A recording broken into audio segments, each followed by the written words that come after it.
कुछ दिन लगातार विटामिन ई ले, ऐसे फायदे होंगे कि हैरान रह जाएंगे। मेरे प्यारे आत्मन, रुको, एक पल के लिए रुक जाओ। अपने हाथ की तरफ देखो, अपनी त्वचा को छू कर देखो।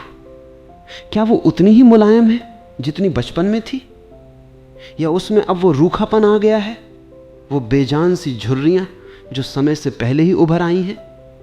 अपने बालों को छू कर देखो, क्या वे अब भी उतने ही घने, उतने ही चमकदार, या धीरे धीरे हर कंघी के साथ वे तुम्हारा साथ छोड़ते जा रहे हैं?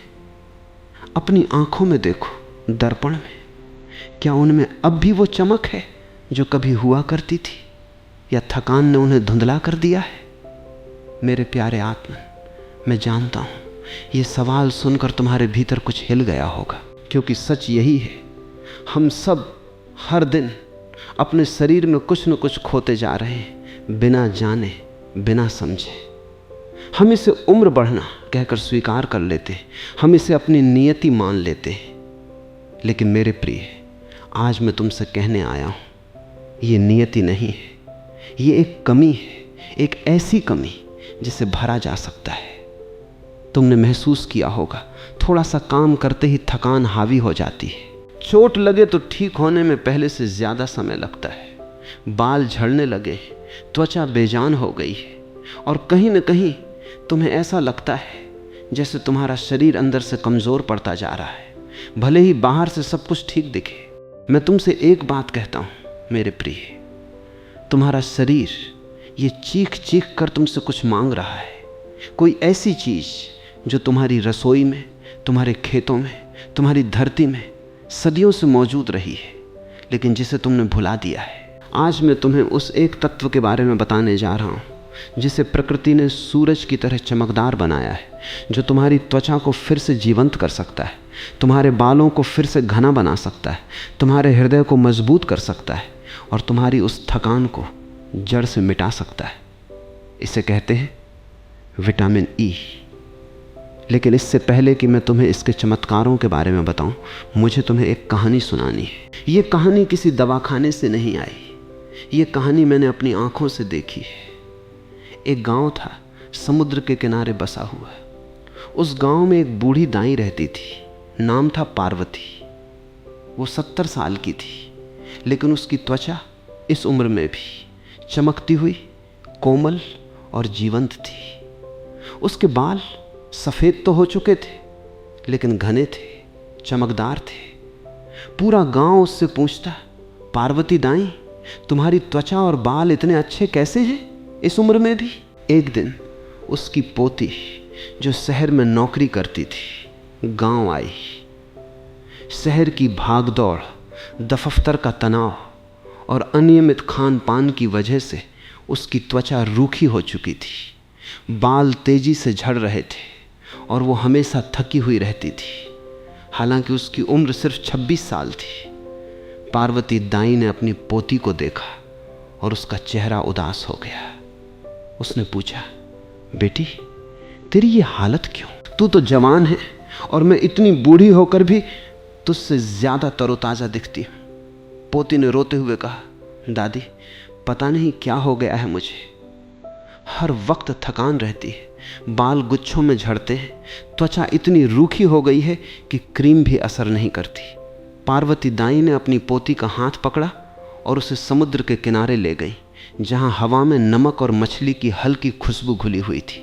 उसने कहा, बेटी, तेरे शरीर में एक ऐसा तत्व कम हो गया है जिसे शहर के लोग भूल चुके हैं, लेकिन जो हमारी मिट्टी में, हमारे भोजन में आज भी मौजूद है। मेरे प्यारे आत्मन, यही वो सच्चाई है जिसे आज मैं तुम्हारे सामने खोल कर रखने वाला हूँ। ये जो थकान है, ये जो बेजान त्वचा है, ये जो झड़ते बाल हैं, ये सब कहीं न कहीं एक गहरी कमी की तरफ इशारा करते हैं, और उस कमी का नाम है विटामिन ई की कमी। अब सोचो, ये विटामिन ई है क्या, और ये तुम्हारे शरीर में इतना महत्वपूर्ण क्यों है? मेरे प्रिय, विटामिन ई ये सिर्फ एक पोषक तत्व नहीं है, ये तुम्हारे शरीर का एक प्राकृतिक रक्षक है, एक ऐसा योद्धा जो हर पल तुम्हारी कोशिकाओं की रक्षा करता है, उन्हें टूटने से, बूढ़ा होने से, नष्ट होने से बचाता है।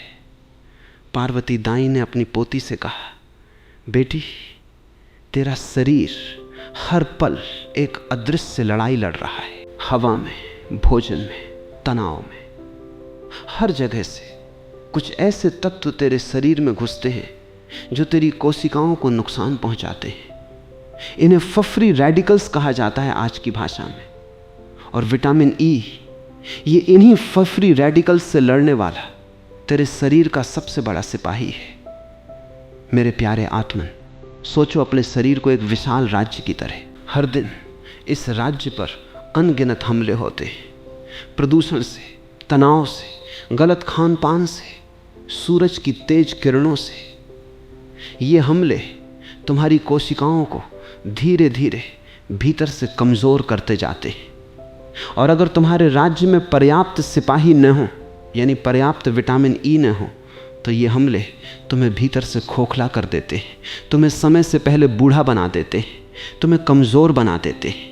लेकिन जब तुम्हारे शरीर में पर्याप्त विटामिन ई होता है तो ये सिपाही हर हमले को रोकते हैं, तुम्हारी कोशिकाओं की रक्षा करते हैं और तुम्हें भीतर से मजबूत, जवान और ऊर्जावान बनाए रखते हैं। तो चलो मेरे प्यारे आत्मन, अब मैं तुम्हें ले चलता हूँ उस गहरी यात्रा पर जहाँ तुम विटामिन ई के उन चमत्कारों को समझोगे जो सदियों से हमारे पूर्वज जानते आए हैं, लेकिन जिन्हें आज हम भूल चुके हैं। पार्वती दाई ने अपनी पोती को समुद्र के किनारे बिठाया और कहा, बेटी, सबसे पहले मैं तुझे बताती हूँ इसका असर तेरी त्वचा पर। तू देख, मेरी त्वचा को छू कर देख। पोती ने अपनी दादी का हाथ छुआ और हैरान रह गई। इतनी उम्र के बावजूद वो त्वचा कोमल थी, जैसे किसी युवती की हो। मेरे प्यारे आत्मन, यही है विटामिन ई का पहला और सबसे प्रत्यक्ष चमत्कार, त्वचा की सुंदरता, त्वचा की जवानी। लेकिन ये चमत्कार कोई जादू नहीं है, ये विज्ञान है, गहरा विज्ञान। तुम्हारी त्वचा तुम्हारे शरीर का सबसे बड़ा अंग है और ये हर पल बाहरी दुनिया के सीधे संपर्क में रहती है। सूरज की तेज किरणें, प्रदूषण, धूल, गर्मी, सर्दी, ये सारी चीज़ें तुम्हारी त्वचा की कोशिकाओं में ऑक्सीडेटिव तनाव पैदा करती हैं, यानी वो प्रक्रिया जिसमें फ्री रेडिकल्स कोशिकाओं को नुकसान पहुंचाते हैं। विटामिन ई अपने शक्तिशाली एंटीऑक्सीडेंट गुणों के कारण इन फ्री रेडिकल्स को बेअसर करता है, उन्हें कोशिकाओं को नुकसान पहुंचाने से रोकता है। और जब कोशिकाएं सुरक्षित रहती हैं तो त्वचा भी जवान, कोमल और चमकदार बनी रहती है। पार्वती दाई ने कहा, बेटी, विटामिन ई ये तेरी त्वचा को भीतर से नमी भी देता है। ये त्वचा की उस प्राकृतिक बाधा को मजबूत बनाता है जो नमी को भीतर रोक कर रखती है और बाहरी नुकसानदायक तत्वों को बाहर रखती है। जब ये बाधा कमज़ोर पड़ जाती है तो त्वचा रूखी होने लगती है, बेजान होने लगती है। मेरे प्यारे आत्मन, अब मैं तुम्हें कुछ ऐसे तरीके बताता हूँ जिनसे तुम विटामिन ई को अपनी त्वचा पर सीधे इस्तेमाल कर सकते हो और साथ ही अपने भोजन में भी शामिल कर सकते हो। सबसे पहले बादाम की बात करते हैं। बादाम विटामिन ई का एक बेहतरीन प्राकृतिक स्रोत है। रोज़ रात को 5 से 7 बादाम पानी में भिगो दो और सुबह उन्हें छील कर खाओ। ये न सिर्फ त्वचा के लिए बल्कि मस्तिष्क की सेहत के लिए भी बेहद फायदेमंद है। फिर सोचो सूरजमुखी के बीज के बारे में। ये भी विटामिन ई से भरपूर होते हैं। इन्हें हल्का सा भूनकर नाश्ते में या सलाद में मिलाकर खाया जा सकता है। अब बात करते हैं पालक की। हरी पत्तेदार सब्जियां, विशेष रूप से पालक, विटामिन ई का एक बेहतरीन स्रोत है। इन्हें अपने भोजन में नियमित रूप से शामिल करना त्वचा के साथ साथ पूरे शरीर के लिए फायदेमंद है। पार्वती दाई ने अपनी पोती को एक छोटी सी शीशी दिखाई जिसमें हल्का पीला तेल भरा था। उसने कहा, ये देख बेटी, ये बादाम का तेल है। इसे रात को सोने से पहले अपनी त्वचा पर हल्के हाथों से मालिश करो। ये त्वचा को भीतर से पोषण देगा और धीरे धीरे तेरी त्वचा फिर से जवान, कोमल हो जाएगी। मेरे प्यारे आत्मन, त्वचा पर विटामिन ई का तेल लगाना ये सदियों पुरानी परंपरा है, जिसे आज का विज्ञान भी मान्यता देता है।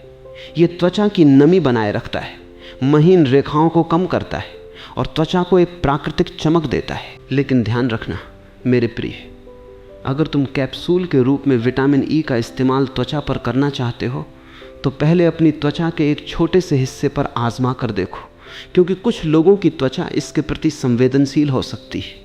पार्वती दाई ने अपनी पोती के बालों को हाथ में लिया और धीरे से सहलाया। उसने कहा, बेटी अब मैं तुझे बताती हूँ विटामिन ई का दूसरा चमत्कार तेरे बालों के लिए। मेरे प्यारे आत्मन, तुम्हारे बाल तुम्हारी त्वचा की तरह ही हर दिन बाहरी नुकसान का सामना करते हैं। धूप, प्रदूषण, धूल और आजकल तो हेयर ड्रायर, स्ट्रेटनर, रंग जैसे रसायन भी, ये सब मिलकर बालों की जड़ों को कमज़ोर करते हैं, उनकी प्राकृतिक चमक छीन लेते हैं। विटामिन ई तुम्हारे सिर की त्वचा में रक्त संचार को बेहतर बनाता है। जब बालों की जड़ों तक पर्याप्त रक्त प्रवाह होता है तो उन्हें ज़्यादा पोषण मिलता है, ऑक्सीजन मिलती है, और यही कारण है कि बाल मजबूत होते हैं, कम झड़ते हैं और तेजी से बढ़ते हैं। पार्वती दाई ने कहा, बेटी विटामिन ई ये तेरे सिर की त्वचा में भी वही काम करता है जो ये तेरी बाकी त्वचा में करता है। फ्री रेडिकल्स से लड़ना, ऑक्सीडेटिव तनाव को कम करना। जब सिर की त्वचा स्वस्थ रहती है तो बालों की जड़ें भी स्वस्थ रहती हैं और बाल झड़ना अपने आप कम हो जाता है। मेरे प्यारे आत्मन, अब मैं तुम्हें बताता हूं बालों के लिए विटामिन ई का इस्तेमाल कैसे करें। सबसे सरल तरीका है, विटामिन ई के तेल को नारियल के तेल या बादाम के तेल में मिलाकर हफ्ते में 2-3 बार सिर की त्वचा में हल्के हाथों से मालिश करना। ये मालिश कम से कम 10 मिनट तक करो ताकि तेल अच्छी तरह अवशोषित हो सके, और फिर इसे रात भर लगा रहने दो, अगली सुबह धो लो। पार्वती दाई ने आगे कहा, बेटी और सिर्फ बाहरी इस्तेमाल ही काफ़ी नहीं, तुझे अपने भोजन में भी नियमित रूप से विटामिन ई से भरपूर चीज़ें शामिल करनी होंगी, क्योंकि असली गहरा पोषण भीतर से आता है, बाहर से नहीं। मेरे प्यारे आत्मन, ये बात बहुत महत्वपूर्ण है। बाहरी तेल अस्थाई चमक दे सकता है, लेकिन असली स्थायी मजबूती तभी आती है जब तुम्हारा शरीर भीतर से पर्याप्त पोषण पाता है। अब मैं तुम्हें कुछ और स्रोत बताता हूँ जिन्हें तुम अपने भोजन में शामिल कर सकते हो। मूंगफली जो हर घर में आसानी से मिल जाती है, विटामिन ई का एक बेहतरीन स्रोत है। एवोकाडो जो आजकल शहरों में भी आसानी से मिल जाता है, ये भी बहुत फायदेमंद है। और सरसों का साग जो सर्दियों में खूब खाया जाता है, ये भी विटामिन ई से भरपूर होता है। पार्वती दाई ने कहा, बेटी हमारे पूर्वज बिना जाने भी इन चीज़ों को अपने भोजन का हिस्सा बनाते थे, क्योंकि उनका शरीर स्वाभाविक रूप से इन चीज़ों की तरफ आकर्षित होता था। लेकिन आज हम फास्ट फूड और पैकेट के भोजन की तरफ भागते हैं और अपने शरीर की असली ज़रूरतों को भूल जाते हैं। मेरे प्यारे आत्मन, अब मैं तुम्हें एक और महत्वपूर्ण बात बताता हूँ। जैतून का तेल, इसमें भी भरपूर मात्रा में विटामिन ई होता है, और इसे खाना बनाने में या सलाद में इस्तेमाल करना, ये न सिर्फ बालों के लिए बल्कि हृदय की सेहत के लिए भी बेहद फायदेमंद है, जिसकी चर्चा मैं आगे करूँगा। पार्वती दाई ने अपनी पोती का हाथ अपने सीने पर रखा और कहा, बेटी अब मैं तुझे बताती हूँ इसका सबसे गहरा चमत्कार तेरे हृदय के लिए। मेरे प्यारे आत्मन, हृदय ये तुम्हारे शरीर का सबसे मेहनती अंग है। जन्म से लेकर मृत्यु तक बिना रुके, बिना थके ये धड़कता रहता है, तुम्हारे पूरे शरीर में रक्त पहुंचाता रहता है। और आज के दौर में जहाँ तनाव है, गलत खान पान है, शारीरिक निष्क्रियता है, वहाँ हृदय पर बहुत बड़ा बोझ पड़ता है। विटामिन ई तुम्हारे हृदय की रक्षा में एक महत्वपूर्ण भूमिका निभाता है।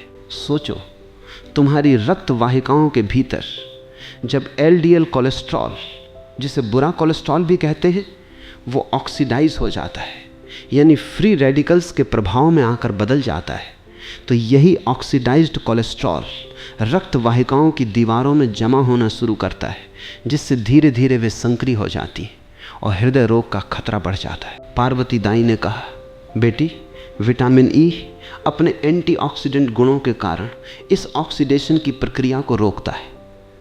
यह कोलेस्ट्रॉल को खराब होने से बचाता है और इस तरह तेरी रक्त वाहिकाओं को स्वस्थ, साफ और लचीला बनाए रखता है। मेरे प्यारे आत्मन, इसके साथ ही विटामिन ई रक्त को थक्का बनने से भी रोकता है, यानी यह रक्त को थोड़ा पतला रखने में मदद करता है, जिससे रक्त प्रवाह सुचारू बना रहता है और हृदय पर दबाव कम पड़ता है। लेकिन मेरे प्यारे आत्मन, यहाँ मुझे तुम्हें एक बेहद ज़रूरी बात ईमानदारी से बतानी है। जैसे हर अच्छी चीज़ की एक सीमा होती है, वैसे ही विटामिन ई की भी एक सीमा है, क्योंकि यह रक्त को पतला करने में मदद करता है। इसीलिए अगर तुम पहले से ही खून पतला करने की कोई दवाई ले रहे हो, या तुम्हें कोई ऐसी बीमारी है जिसमें खून का थक्का जल्दी न बनने की समस्या हो, तो विटामिन ई का सप्लीमेंट लेने से पहले अपने चिकित्सक से ज़रूर सलाह लो। पार्वती दाई ने बहुत गंभीरता से कहा, बेटी, प्रकृति की हर चीज़ संतुलन में अच्छी होती है। बहुत ज़्यादा मात्रा में कैप्सूल के रूप में विटामिन ई लेना बिना सोचे समझे ये नुकसानदायक भी हो सकता है। इसीलिए सबसे अच्छा तरीका यही है कि तू इसे अपने रोज़ के भोजन से प्राप्त करे, प्राकृतिक रूप से। और अगर सप्लीमेंट लेना ही चाहें तो पहले किसी अच्छे वैद्य या डॉक्टर से सलाह ज़रूर। लेफ्टिनेंट मेरे प्यारे आत्मन, ये बात मैं तुम्हारे हृदय में गहराई से उतारना चाहता हूँ। मैं तुम्हें ये नहीं बता रहा कि तुम बिना सोचे समझे बाजार से विटामिन ई की गोलियां खरीदकर मनमानी मात्रा में खाना शुरू कर दो।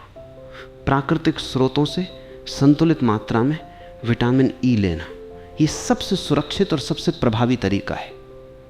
और अगर तुम्हें लगता है कि तुम्हारे शरीर में इसकी गंभीर कमी है, तो पहले एक जांच करवाओ और फिर किसी योग्य चिकित्सक की सलाह से ही अगर ज़रूरत हो सप्लीमेंट लो।